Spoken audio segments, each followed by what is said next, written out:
रामकृष्ण हरी.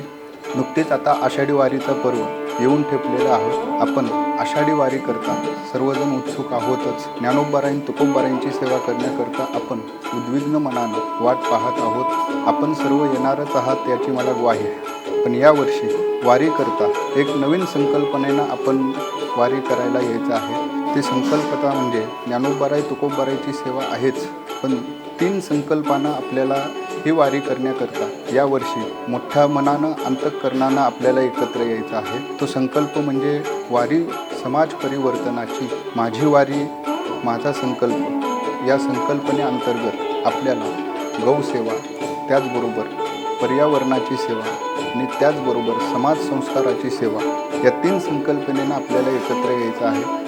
गौसेवा आपण प्राधान्य जाणतोच. गौ आपली माता आहे, तिची सेवा आपण केलीच पाहिजे.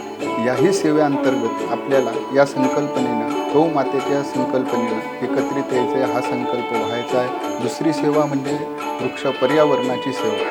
देशी वृक्षाला आपण प्राधान्य देऊन नुसतंच लागवड नाही तर त्याचं संवर्धनही करण्याची जबाबदारी आपल्याला माऊली चरणी संकल्प व्हायचा आहे. आणि तिसरी सेवा म्हणजे आपण सर्व सामूहिकरित्या एकत्रित येऊन पंचपदी, हरिपाठ किंवा गीता वाचन हा सामूहिक उपक्रम आपल्याला राबवायचा आहे. आपण जर राबवत असोच तर आणखीन घटक त्याच्यामध्ये मिसळून सर्वांना घेऊन ही सेवा आपल्याला करायची आहे. या 3 संकल्पना आपल्याला पूर्ण होवोत म्हणून माऊलींची चरणी आपल्याला नतमस्तक होऊन या 3 सेवा हाती घ्यायच्या आणि पूर्ण करायच्या.